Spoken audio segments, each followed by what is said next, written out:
Hi, it's me, and I'm here again for another due August video, and I'm just going to share with you some more things about our feather class. I hope you'll join. I'll put a link in this discussion for you too. Here's a couple of my feathers, and they are what I like to call works in progress. So there's some things about this one. Let me move this camera a little closer that I really like and things I don't really like. So I've waffled between what to have for this top part in response to the bottom part. And I also need to reckon the shape a little better. It's sticking out here too far on the one side for my liking. And I adjusted the pattern because in the pattern it was cut off here. I think I just went a little bit too far. And also, I'm not all that pleased with the color that I put behind here. It doesn't, I like it. I like that it changes. And of course I color pooled it because it's a colored stripe. You can see it here. It goes from red to green. But it just wasn't doing everything I wanted it to do, and maybe having a little bit too much attention. But I wasn't sure, so I put my next feather in, and I'm having some trials here. So this was the first side I put in, and I like it okay, but I don't like it nearly so well as I like this side. And I'm sort of changing the colors as they go so that the brown stripes are brown sometimes, and here they're color changed, and here they're the same as here. So now that I have this foundational idea, it's going to help me know that this isn't particularly great, and I want to find something that really helps this feather shine up and be beautiful. So out we go. And you know what? I often hear people telling me, oh, I never rip out, but I'm like, I never keep in because I don't know what it's going to look like until I put it in, and maybe it's not doing what it is I want it to, in which case I have to change it. The other thing I noticed too about this feather was I had lines drawn because this was a little teeny tiny drawing, and they're not coming out exactly the way I want to. Like this bar is way too wide, because basically what I want to do is have them sort of somewhat offset so that they meet a little, the two colors, and then this one's too wide too, and this one's too narrow. So I'm going to encourage my class not to follow my lines, but to follow naturally what they think should happen. So you can see as soon as I've taken that out, there's already some relief provided, and that's a sure sign that you are doing the right thing. If relief isn't provided, you know you probably did the wrong thing. So all of our artistic work requires this. They require us to put things in and try it out, because this right here, this is where our answers will arise, when we'll know if things are working or not. So right away, these dots, which did not look good at all before, now have calmed down and look pretty great again. So we know that the culprit was this, and that's okay. I think it's good, and I do this myself. I like to try things out. How am I going to know if they won't work unless I try it? And it's important that you do this too, especially when you're making work that you've never made before, or using color in ways that you've never used color before. It's important that we have an ability to try things. So now, the holy and most wonderful question is, what should this be? And I don't really know. I'm thinking maybe an interesting light gray might be nice. So that's obviously not one. So I have some alternatives. I have this, which is kind of interesting. And somewhere in this giant pile of wools that I have available to me, I have another little piece of gray. I'm going to keep looking for it. I should have gotten it prepared beforehand.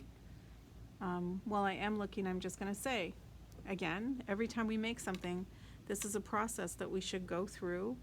We want to do the good, better, best thing. We want to be able to try something out, you know, kind of adjudicate it, I like to say, judge and say, is this good or not good?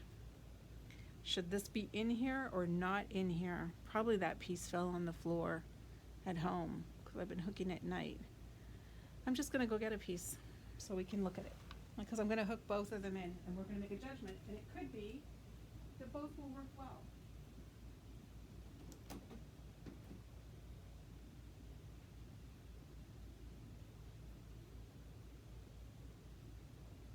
I don't want it to be too dark.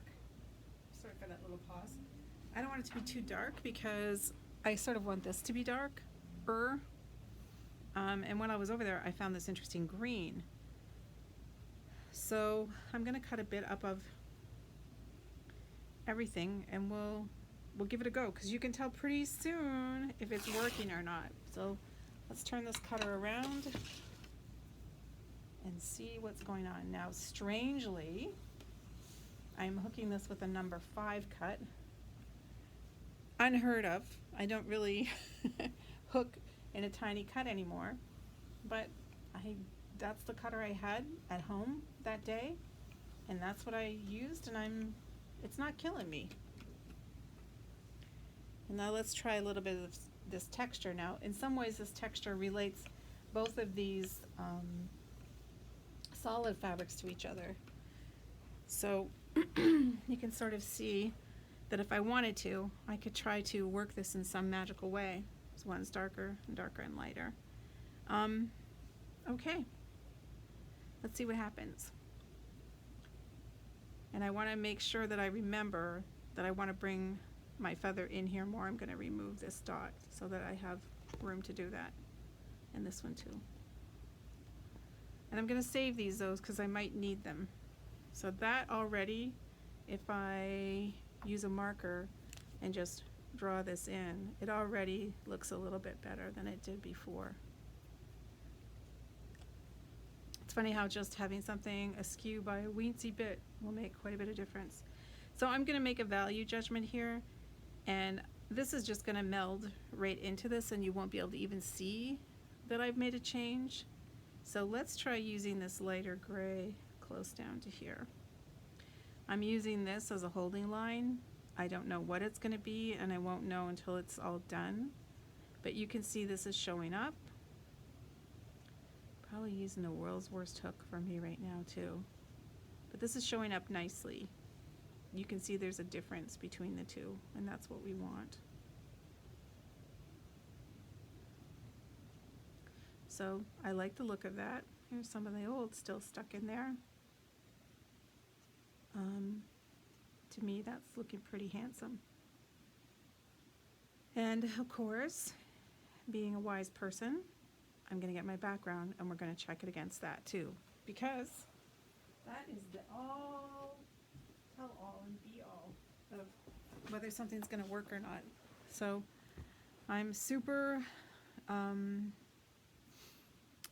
being super dictatorial about this time, that it's really important that we know what's going to show up. So far, they're all showing up. So I think we're good. This is my background. I don't know exactly what I'm going to do back there, but this is what this class is about. It's about making hard and soft edges. It's about using color in ways that we don't normally think of using color. And it's about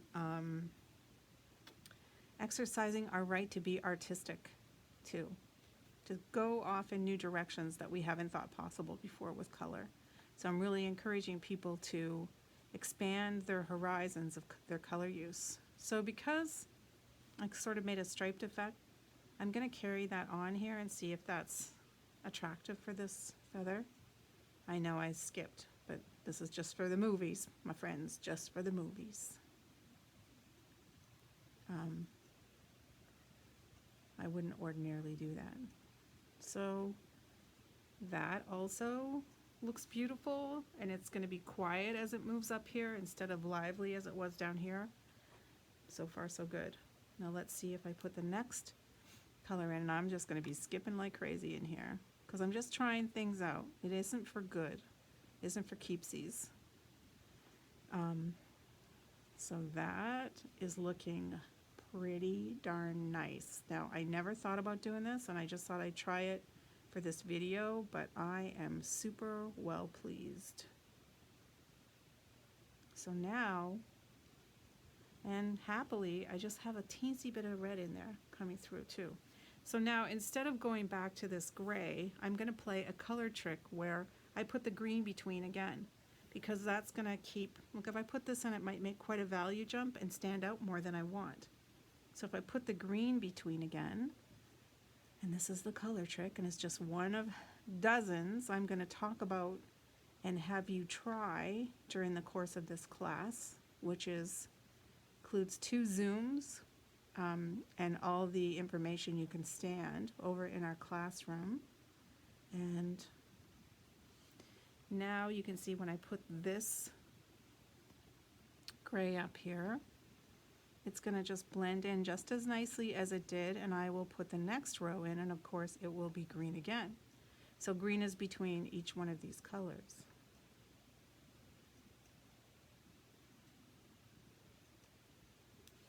And now I will be back to green again.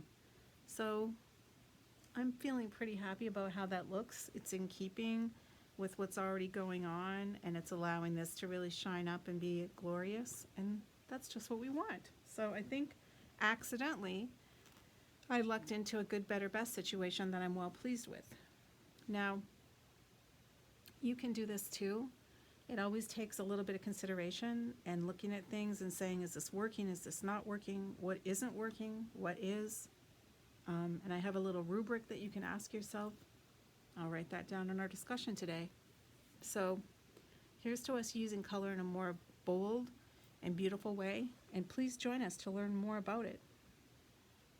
It's been great to see you. I'll talk to you soon.